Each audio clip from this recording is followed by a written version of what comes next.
बढ़ते हैं आगे। सांसदों और विधायकों के खिलाफ अदालतों में लंबित पड़े आपराधिक और अन्य विचाराधीन मामलों को जल्द निपटाने की दिशा में सर्वोच्च न्यायालय ने हाई कोर्टों को निर्देश जारी किए हैं। सर्वोच्च न्यायालय के दिशा निर्देश को पालन करते हुए हाई कोर्ट ने राज्यों में किन सांसदों और विधायकों के खिलाफ सुनवाई के लिए कितनी देर से लंबित पड़े और क्या दिक्कत आ रही है, इस पर जानकारी मांगी। इस संबंध में स्टेटस रिपोर्ट दाखिल करने के भी निर्देश दिए गए हैं। सांसदों और विधायकों के खिलाफ चल रहे मामलों को जल्द निपटाने के लिए सर्वोच्च न्यायालय के दिशा निर्देश पर पंजाब एवं हरियाणा हाई कोर्ट में खंडपीठ का गठन किया गया है, जो इन सभी मामलों की मॉनिटरिंग करेगी। सांसदों और विधायकों के खिलाफ अदालतों में विचाराधीन पड़े लंबित मामलों में हाईकोर्ट ने क्या कार्रवाई की, इस बारे में खास बातचीत की हमारे संवाददाता अनिल कुमार ने additional solicitor general Satyapal Jain से। सांसदों और विधायकों के विचाराधीन मामलों को लेकर पंजाब एवं हरियाणा हाई कोर्ट में क्या कार्रवाई हुई, इस समय मेरे साथ हैं additional solicitor general Satyapal Jain. इनसे जानते हैं। जी जैन साहब, पिछले दिनों सुप्रीम कोर्ट में अश्विनी कुमार उपाध्याय ने केस डाला था, जिसमें उन्होंने निवेदन किया था कि देश की विभिन्न अदालतों में सांसदों और विधायकों के विरुद्ध जो आपराधिक मामले चल रहे हैं या कोई और अन्य केस चल रहे हैं, उनमें तेज़ी लाई जानी चाहिए और उसका निर्णय समयानुसार जल्दी होना चाहिए। क्योंकि कई केस ऐसे होते हैं जिसमें विधायक और सांसद अगर उस केस का निर्णय हो जाए तो शायद अपनी सदस्यता से भी हाथ धो बैठें। इस पर सुप्रीम कोर्ट ने देश की सभी हाई कोर्ट्स को निर्देश दिया कि आप इस संबंध में इन सारे केसेस की मॉनिटरिंग करें, ये सारे केस जल्दी इनका निपटारा हो, इसके लिए कदम उठाएं। उसके लिए हाई कोर्ट के डिवीज़न बेंच, 2 जजों का बेंच बैठे जो लगातार इसकी मॉनिटरिंग करें, और पंजाब, हरियाणा या जो भी राज्य के वहाँ के डीजीपी हैं या एसएसपी रैंक का ऑफिसर है, वो कोर्ट को हर महीने अपनी रिपोर्ट दे, स्टेटस रिपोर्ट दे कि मेरे यहाँ इतने केस पेंडिंग है, इतने लोगों के खिलाफ मुकदमे चल रहे हैं, वो इस स्टेज पर हैं। कई बार क्या होता है कि केस दायर हो गया और उसके बाद डेट पर डेट पड़ती जाती है, तिथि पर तिथि पड़ती जाती है और वो सालों साल तक निकल जाते हैं।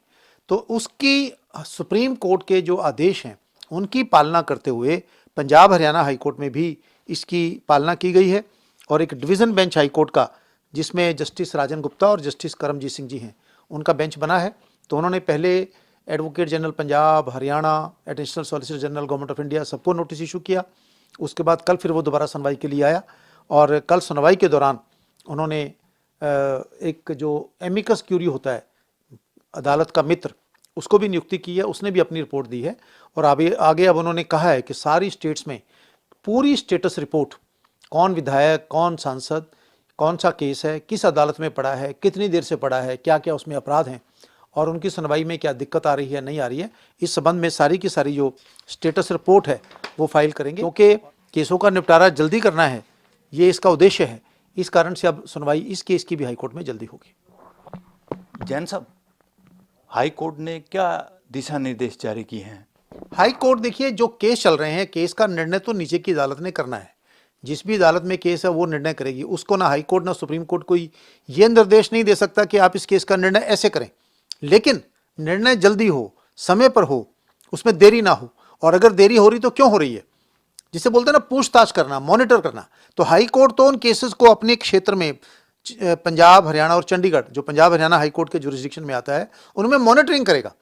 और जब मॉनिटरिंग करेगा तो नीचे की अदालत पे भी एक अपने किस्म का प्रेशर आएगा कि भी मैंने हाई कोर्ट को रिपोर्ट करनी है, तो मैं आज अगर गवाही होनी तो मैं गवाही रिकॉर्ड करूं, अगर आज बहस होनी तो मैं बहस सुनूं।